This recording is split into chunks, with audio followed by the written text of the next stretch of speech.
There aren't too many shows that I adore that are truly underrated. I mean, like, really underrated. So far buried that it's truly nearly lost to time.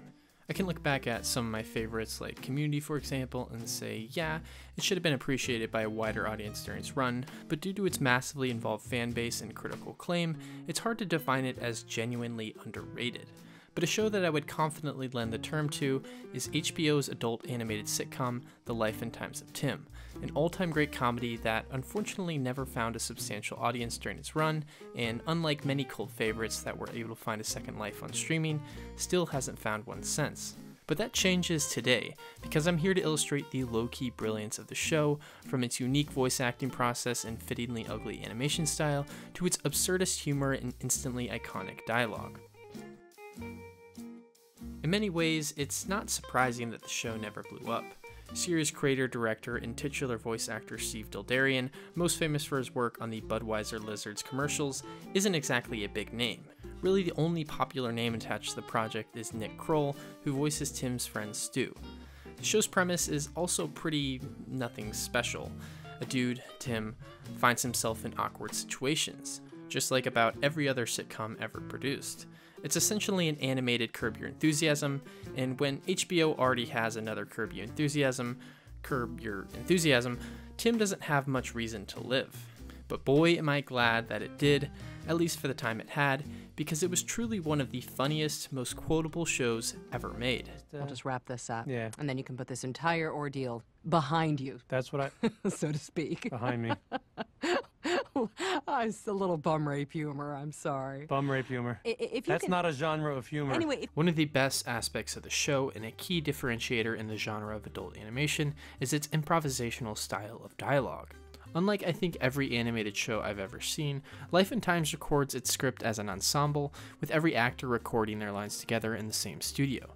Consequently, this creates a seemingly improvisational environment, with the actors being able to riff off each other in a very naturalistic way. This really heightens the awkward moments of the show, aka the entire show, as it introduces realistic pauses and dialogue cutoffs that you can't really replicate when the actors are all recording on their own. Unlike its exciting and high-quality voice work, its animation is pretty bare bones, which actually complements the character of the show pretty well. Despite its conventional premise and the fact that it got picked up by HBO, it's a pretty outsider show, and its simplistic, rough-around-the-edges style really adds to that DIY quality. I really appreciate animated shows where it feels like the creator's voice is part of everything, and Life and Times is the epitome of that idea.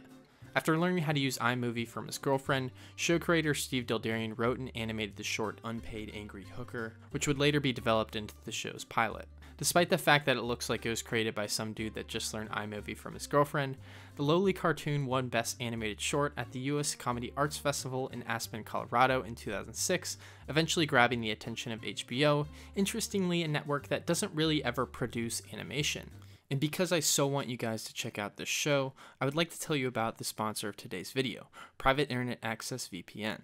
It is a powerful piece of software that hides your IP address and safeguards your internet connection through an encrypted tunnel. This way, it shields your digital life from the eyes of those who are looking to exploit your private information. Perhaps most relevant to you guys, it also means that you get to unlock the full range of content from all over the world on all major streaming services such as Netflix and HBO Max. Because watching these services without PIA is kind of like only being able to select from a quarter of the items at a grocery store, and who wants that? Some of my favorite shows like Atlanta are only available on Netflix by switching the geo to other countries. Private Internet Access is available on all platforms, and you can use one Private Internet Access subscription to protect an unlimited amount of devices at the same time. It's also the world's most transparent VPN provider, with over 30 million downloads. By clicking the link in the description, you can get 83% off on Private Internet Access. That's just $2.03 a month, and you also get 4 extra months completely for free. Oh, and there's a 30-day money-back guarantee and 24/7 customer support, so signing up is risk-free. Thanks again to Private Internet Access for sponsoring this video, and let's get back to the show.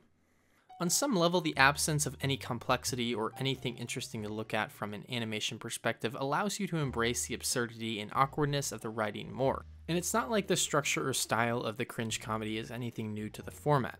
Every plot is a pretty standard embarrassment plot, with Tim unintentionally making the situation worse and worse with the help of his thoughtless friends and the unnecessarily cruel world that surrounds him. At 12 minutes a pop, it's cringe comedy at its most concentrated and obvious, which places the success of the episode on the strength of the jokes and central bit more than anything I've ever seen. It's a good thing that it's very, very funny. Just because you're leaving while it's on fire doesn't mean anything. Let's check with the Lord. Lord? No whammies, no whammies, no whammies, no whammies. Is Stu forgiven? Drum roll, please. He can't be. Sounds like a yes to me. Yes!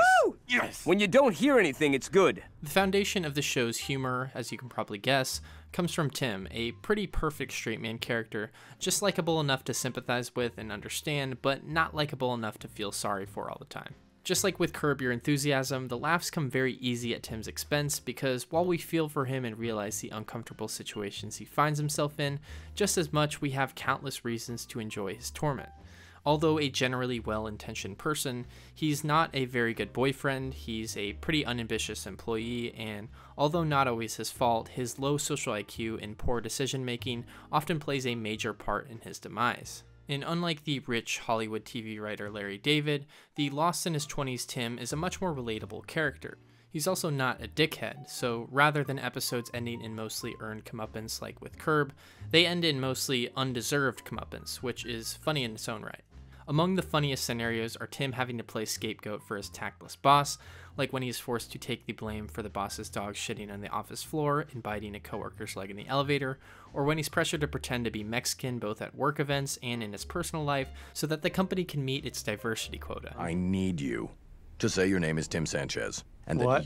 that you are the VP of North American Sales. That's a small favor? Tim Sanchez. Although the structure and jokes are often simple, again, it's a cartoon, the conclusions are nearly always worth the build-up. The just mentioned episode Latino Tim ends with Tim and his girlfriend Amy going out to a Mexican restaurant to celebrate his promotion to head of international sales. Again, a ridiculous promotion Tim just got for pretending to be Hispanic. There he is recognized by a Hispanic couple from his appearance on a talk show shown earlier in the episode where the hooker pretended to be Tim's Latino wife. Outraged as it looks to them as though their head of sales Latino role model Tim is out with a white mistress, the couple spits on Amy, shames Tim, and severs the notion that Tim could have anything ever work out for him. The Life and Times of Tim proves that you don't need fancy animation or even an original premise when your humor and dialogue is this strong. And it's a show that is really not talked enough about, despite being as quotable and easy to enjoy as anything ever on TV. I hope I've convinced you to try this show out, and on the rare chance that you are familiar with the show, let me know your thoughts and favorite moments in the comment section below. Please subscribe and stay tuned for new videos, and I'll catch you guys next time.